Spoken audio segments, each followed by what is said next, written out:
నారాయణ యనరాధా నారాయణ యనరాధా మీ నాలికపై ముళ్ళు నాటియున్నదా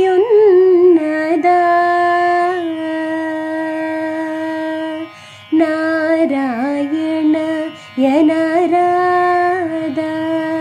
మీ నాలికపై ముళ్ళు నాటియున్నదా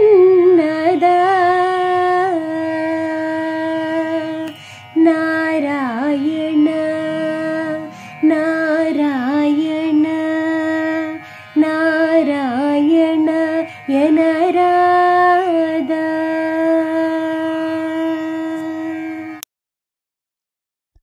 శ్రీశ్రవణం ఛానల్కి శ్రోతలందరికీ కూడాను మరొకసారి స్వాగతం. ఈరోజు మనం విన్న ఈ రామదాసు కీర్తన అఠాన రాగంలో కూర్చున్నటువంటిది కీర్తన అన్నమాట. హరిచంద్ర ఎంతో చక్కగా పాడి వినిపించింది. అమ్మాయికి అనేక ఆశీస్సులు తెలియజేస్తూ ఈరోజు యోగ వాసిష్ఠుల్లో వశిష్ఠుల వారు ఏం ప్రసంగించబోతున్నారు అన్నది మనం చూద్దాం. నిన్న ఆయన ఈ జీవన్ముక్తుడు విదేహముక్తుడు గురించి చెప్పిన తర్వాత ప్రసంగాన్ని ఇక్కడ ఆపారు. ఎందుకు? సూర్యాస్తమం సమయం దగ్గరకు వచ్చేస్తుంది. ఎంత జ్ఞానావేశంలో ఉన్నా కూడాను నిత్యకర్మ విఘాతాన్ని పెద్దలు సహించరు. కనుక వశిష్ఠుడు సభను చాలించి సాయం సంధ్యానుష్ఠానానికి వెళ్ళిపోయారు. ఆ విధంగా 11వ రోజు ప్రసంగం ముగిసిపోయిందనమాట. 12వ రోజు ఉదయం సభ ప్రారంభం కాగానే ఇంకా వశిష్ఠుడు మళ్ళీ అందుకున్నారు. జీవన్ముక్త లక్షణాలన్నీ వర్ణించేశారు ఆయన. వాల్మీకి మహర్షి ఈ బోధను 2 సర్గల్లో 99 శ్లోకాల్లో వర్ణించి చెప్పారనమాట. అందులో మొదటి సర్గలో ఏ రకమైన మానసిక నిశ్చయాలు చేసుకుంటే ఒక వ్యక్తి జీవన్ముక్తుడవుతాడో, వాటిని ఏ రకమైన మానసిక నిశ్చయాలు చేసుకుంటే జీవుడు అజ్ఞానబద్ధుడై దుఃఖితుడవుతాడో వాటిని ఎక్కడికక్కడ విభాగం చేసి మరీ చూపించారనమాట. 2వ సర్గలో జీవన్ముక్తుడి యొక్క వ్యవహార దశను, అంటే ఏమీ అంటకుండా వ్యవహారాలు చేసే పద్ధతిని విస్తారంగా వివరించి చెప్పారు. ఇలా చెప్పడంలో వశిష్ఠుడి ఉద్దేశం ఏమిటంటే శ్రీరాముడు జీవన్ముక్త దశకు చేరుకోవాలన్నదే. అందుకోసమే ఆయన జీవన్ముక్తుడి వ్యవహార వర్ణనను ముగింపు తెస్తూ ఇలా అన్నారు. ఏమని? రామా, అనాది సిద్ధమైన ఈ సంసార ప్రవాహంలో ఎన్ని కోట్ల జన్మలెత్తావో నువ్వు. అందుచేత ఈ ప్రపంచంలో ఉన్న జీవుల్లో ప్రతి జీవి ఎప్పుడో ఒకప్పుడు నీ బంధువే. కనుక ఇప్పటి ఈ దేహాన్ని బట్టి ఈ కొద్దిమంది మాత్రమే నాకు బంధువులు అనుకోవడం ఎలా కుదురుతుంది చెప్పు? కనుక ఈ విధంగా చూస్తే ఈ లోకంలో ప్రతి జీవి నీకు చిరకాల బంధువే. మరో రకంగా చూస్తే, అంటే దేహానికి నీకు సంబంధమే లేదనుకుంటే నీకసలు బంధువు అన్నవాడే లేడు. వివిధ జన్మ శతాహిత సంభ్రమే జగతి బంధురబంధురితీక్షణం బ్రహ్మదశైవ వివల్గతి పస్తుతః త్రిభువనం చిరబంధురబంధ్వపి. సర్గ 18లో 65వ శ్లోకంలో చెప్పారనమాట. ఈ విషయంలో చక్కటి ఉదాహరణ కోసం అని చెప్పి ఆయన పుణ్యపావనోపాఖ్యానం అనే ఒక మంచి కథ చెప్తున్నారు. ఆ కథని మనం విందాం. దీంట్లో మనకి ఈ బంధుత్వ చర్చ గురించి ఎక్కువ వస్తుందన్నమాట. అసలు ఈ బంధుత్వాలు ఎలా వచ్చాయి ఏమిటి అన్నది ఇక్కడ చక్కగా వివరిస్తున్నారు. మహేంద్ర పర్వతం మీద ఆకాశగంగా తీరంలో దీర్ఘతపుడనే ఒక ముని ఉండేవారనమాట. ఆయనకు 2 కొడుకులు. పెద్దవాడి పేరు పుణ్యుడు, రెండోవాడి పేరు పావనుడు. వీళ్ళిద్దరూ కూడాను తపస్సు చేసుకుంటూ ఉండేవాళ్ళు. కొంతకాలానికి పెద్దవాడు పుణ్యుడికి ఆత్మతత్వ జ్ఞానం కలిగింది. రెండోవాడు పావనుడికి శాస్త్రజ్ఞానం కలిగింది గాని అనుభవ జ్ఞానం ఇంకా కలగలేదు. పావనుడు ఇలా మధ్యస్థితిలో ఉండగా ఒక రోజున తండ్రి మరణించారు. ఆయన భార్య మొదట్లో కొంతసేపు దుఃఖించినా త్వరలోనే తెలివి తెచ్చుకుని తన యోగశక్తితోటి దేహత్యాగం చేసి సహగమనం చేసేసింది. చిన్నవాడు పావనుడు విధిఘాతానికి తట్టుకోలేకపోయాడు. తల్లిదండ్రులు ఇద్దరూ ఒకేసారి పోయేసరికలా అక్కడ ఉండలేక వారి అంత్యక్రియలు చేయాలనే మాట కూడా మర్చిపోయి అడవిలో ఎక్కడికో పారిపోయి ఒంటరిగా కూర్చుని బోరున ఏడవసాగాడు. అన్నగారు పుణ్యుడు తమ్ముడి కోసం కొంతసేపు చూసి తానే తల్లిదండ్రులకు దహన సంస్కారాలు చేసి తమ్ముడి కోసం వెతుక్కుంటూ వెళ్ళి ఒకచోట పట్టుకున్నాడు. తమ తల్లిదండ్రులకు విదేహముక్తి లభించినా ఆ విషయాన్ని గ్రహించలేక బోరుబోరును విలపిస్తున్న తన తమ్ముడి అజ్ఞానానికి జాలిపడి ఇలా బోధించసాగాడు. తమ్ముడు, ఎందుకలా కన్నీళ్లు కారుస్తున్నావు నువ్వు? నీ తల్లిదండ్రి ఇద్దరూ ముక్తిని పొందారు. మోక్షానికి చేరిన వారి గురించి ఏడవకూడదు. మోక్షం అంటే ఏమిటి? స్వస్వరూప ప్రాప్తి. వాళ్ళిద్దరూ ఇప్పుడు అఖండమైన అద్భుతమైన స్వస్వరూపంలో ఉన్నారు. మరి నువ్వు వాళ్ల మీద ఈవిడ నా తల్లి, ఈయన నా తండ్రి అనే మోహబంధంతోటి ముడేసు కూచుంటున్నావు. ఓ మాట అడుగుతాను చెప్పు. ఈవిడొక్కతే నీకు తల్లా? ఈయనొక్కడే నీకు తండ్రా? పోనీ వాళ్ళకు నువ్వొక్కడవే కొడుకా? ప్రతి ఋతువులోనూ ఒకే చెట్టుకి 100 కాయలు కాస్తున్నాయి, రాలిపోతున్నాయి. రాలిన వాటిలో కొన్ని మొలుస్తున్నాయి, వాటికి మళ్ళీ ప్రతి ఋతువులోనూ 100 కొద్ది కాయలు కాస్తున్నాయి. అలాగే ప్రతి జన్మలో నీకు తల్లి తండ్రి ఇద్దరూ వస్తున్నారు. పిందెల పక్కన ఆకులున్నట్టుగా ప్రతి జన్మలో నీ చుట్టూ బంధువులు చేరుతూనే ఉంటారు. ఇప్పటికి ఎన్ని ఋతువులయ్యాయో, నీకు ఎన్ని జన్మలయ్యాయో, ఇంతమంది తల్లిదండ్రులు ఎంతమంది మరణించారో, ఎంతమంది తల్లిదండ్రులు ఇప్పటికి మరణించారో కదా. తల్లిదండ్రుల కోసం ఏడవడం మంచిదని నీ సిద్ధాంతం అయితే, పాత తల్లిదండ్రులందరి కోసం కూడా ఏడుస్తూనే ఉండాలి. మరి నువ్వు అలా ఏడవట్లేదుగా. ఎందుకని? నీకు పాత జన్మలున్నాయన్న సంగతి నీకు తెలీదా? నీకు పాత తల్లిదండ్రులే ఉంటారని, నీకు పాత తల్లిదండ్రులు ఉండేవారని తెలీదా? నీకు వాళ్ళు మరణించారని తెలీదా? వాళ్ళ కోసం ఎందుకు ఏడవట్లేదు? మరి నువ్వు వీళ్ళ కోసమే ఎందుకు ఏడుస్తున్నావు? కొంచెంసేపు ఆలోచించి చెప్పు అన్నాడు. అప్పుడు అతని నుంచి ఏ సమాధానం రాకపోయేసరికలా, నాయనా తమ్ముడు, నువ్వు శాస్త్రం చదువుకున్నవాడివి, నీకు తెలియని విషయం కాదు కదా. ఈ ప్రపంచం అంతా ఒక రకమైన భ్రాంతిగా మనకు కనిపిస్తోంది. ఇది సత్యం అనడానికి వీల్లేదు, అసత్యం అనడానికి వీల్లేదు. అందుకే ఇది మిథ్య. పరమార్థం ఆలోచిస్తే ఈ జగత్తులో సత్యమే లేదు. అంటే నీకు నిజమైన మిత్రులు లేరు, జన్మ లేదు, నాశమూ లేదు. మరి ఈ ప్రపంచం అంతా ఇంత కథ కనిపిస్తోందే, వీళ్ళంతా పుట్టడం కనిపిస్తోందే, గిట్టడమూ కనిపిస్తోందే అంటావా? అవునయ్యా, కనిపిస్తుంది. ఎడారిలో ఎండమావి నదిలా కనిపించట్లేదు, దానిలో అలలు కూడా కనిపిస్తున్నాయిగా. మరి ఇవి అంతే. ఈ ప్రపంచంలో ఇంతకు మించిన పరమార్థం ఏమీ లేదు. అన్నగారు చేసిన బోధ ఇక్కడికొచ్చేసరికి వాల్మీకి మహర్షి సర్గ పూర్తి చేసి మళ్ళీ అదే బోధతోటి పై సర్గను కొనసాగించారనమాట. అక్కడ ఒక వ్యక్తి చేస్తున్న ఉపన్యాసం మధ్యలో సర్గను ఎందుకు విడగొట్టారు ఆయన అంటే, తక్కిన చర్చను విడదీసేసి బంధుత్వమనే భ్రాంతి మీద చర్చను కేంద్రీకరించి జన్మ పరంపరల తీరును వివరించడం ద్వారా బంధుత్వ భ్రాంతిని పోగొట్టాలనే సంకల్పంతోటి ఈ సర్గని ఈ రకంగా విభాగం చేశారు ఆయన అని అనిపిస్తుంది మనకి. అసలు విషయంలోకి వెళ్తే గనక ఈ పుణ్యుడు ఇంకా బోధన కొనసాగిస్తున్నాడు. ఏమని? తమ్ముడు, తల్లి తండ్రి అని నువ్వు బాధపడుతున్నావు. బాగా ఆలోచించి చూడు. నిజంగా ప్రపంచంలో తల్లిదండ్రులే అనేవారు ఉన్నారా? తల్లిదండ్రులు అనే భావన ఉందా? మన తల్లిదండ్రులేవలో మనకీ తెలియదు. ఏవోవో కారణాల చేత వాళ్ళు మన తల్లిదండ్రులని నమ్మేస్తాం, భావిస్తాం. బంధుత్వే భావితో బంధువు పరత్వే భావితః పరః విషామృతదాశే వేహ స్థితిర్భావని బంధని. అంటే బంధువు అనుకుంటే బంధువు, శత్రువు అనుకుంటే శత్రువు. ఒక పదార్థాన్ని నువ్వు విషం అనుకుని వదిలేస్తున్నావు, అదే పదార్థం మరో పురుగుకి అమృతం అని తినేస్తోంది. అది హాయిగా బతుకుతోంది. దాన్ని విషపు పురుగు అంటున్నావు నువ్వు. నీ భావన నీది, దాని భావన దాంది. ఈ ప్రపంచంలో ఉన్న బంధుత్వాలన్నీ ఇలాంటివే. ఇప్పుడు ఆలోచించు, నీకు నిజమైన బంధువు ఎవరో? ఈ దేహమే నేననే భ్రాంతిలో నువ్వు ఉన్నావు అని నేను అనుకోవడం లేదు. అయినా కొంచెం చెప్తాను విను. ఈ దేహం అంటే ఏమిటి? ఒక తోలు. దాని వెనకాల ఏముంది? రక్తం, ఎముకలు, వాటి మధ్యలో గుజ్జు. ఇంతే కదా. ఇవన్నీ జడ పదార్థాలే. మరి నువ్వు చేతనా స్వభావుడు అయ్యా. జడమైన రక్తమాంసాదులు నువ్వెలా అవుతావు చెప్పు? మరి నువ్వెవరు? ఆలోచించుకుని చూడు ఈసారి. ఇక్కడ 2 దేహాలున్నాయి. ఒక దేహం పేరు పుణ్యుడు, మరో దేహం పేరు పావనుడు. ఈ దేహంలో నేనున్నాను, ఆ దేహంలో నువ్వున్నావు. ఈ దేహంలోనూ నేనే ఉన్నాను, ఆ దేహంలోనూ నేనే ఉన్నాను.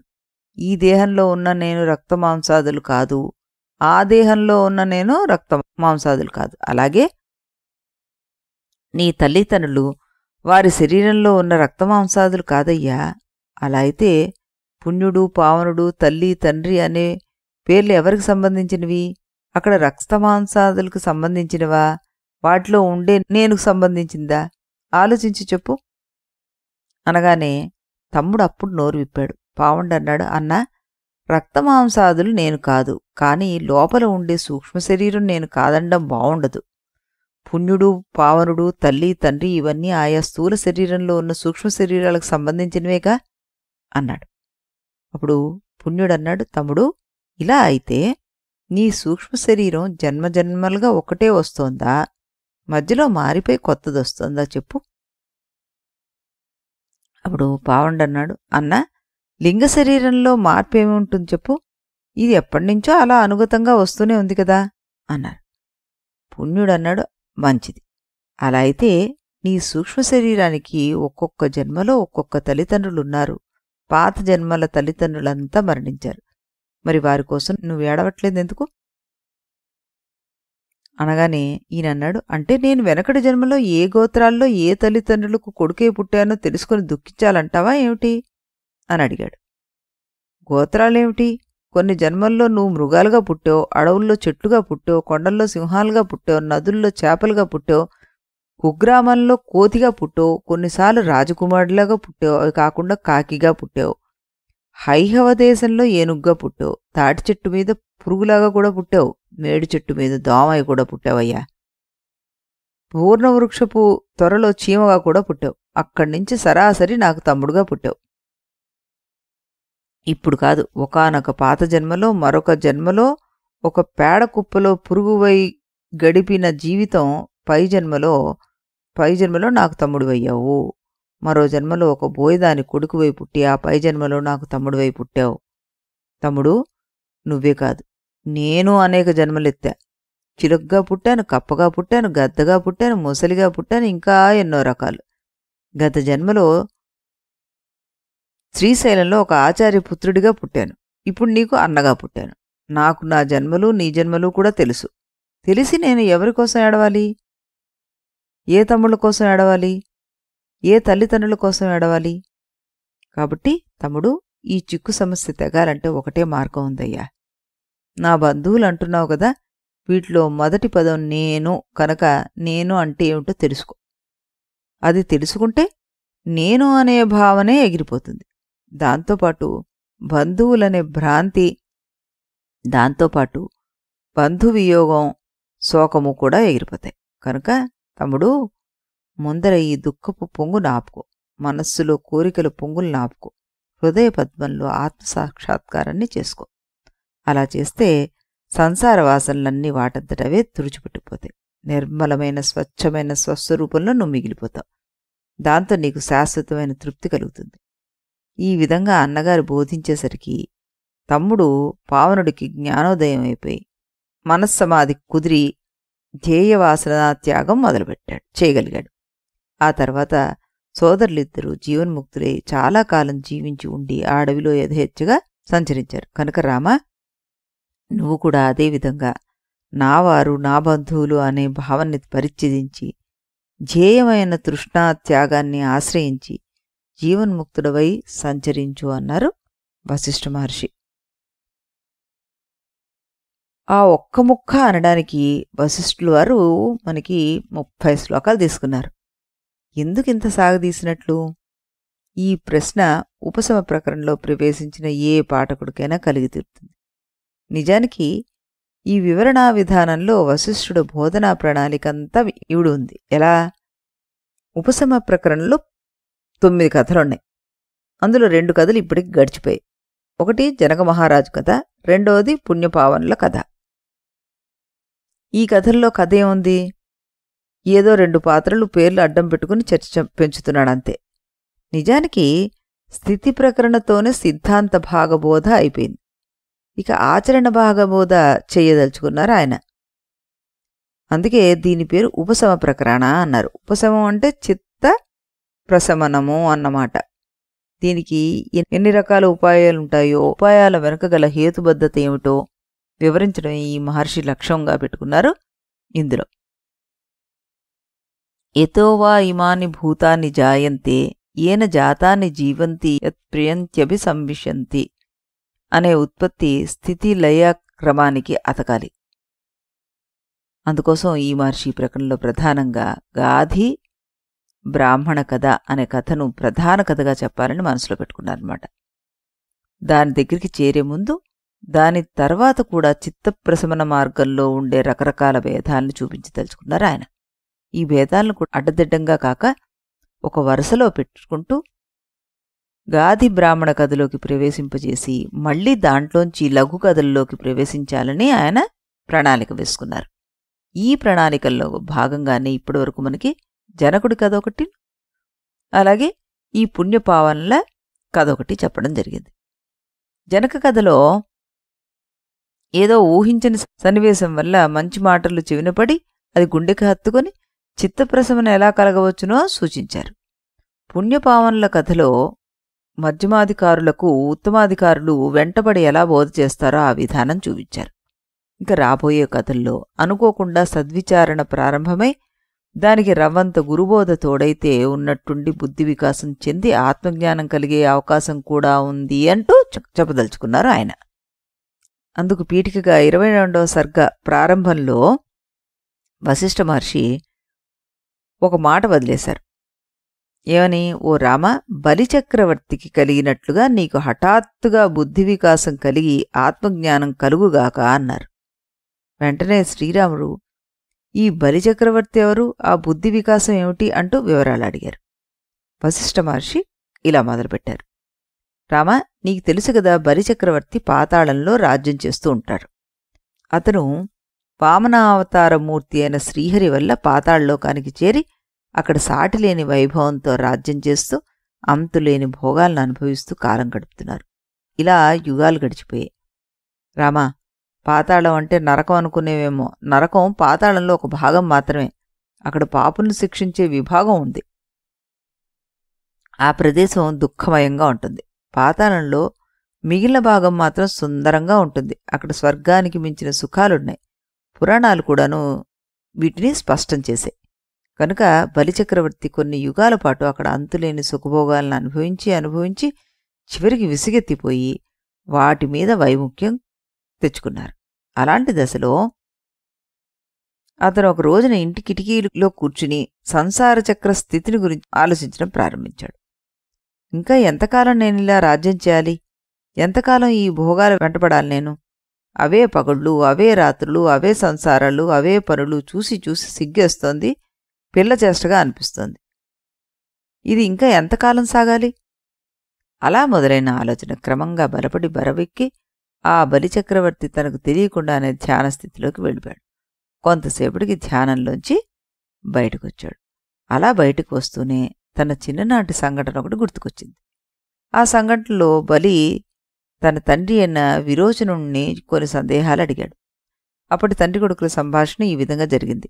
తండ్రి, విరోచన దానవేంద్ర, అన్ని భ్రాంతులు శమించిపోయే హద్దేది?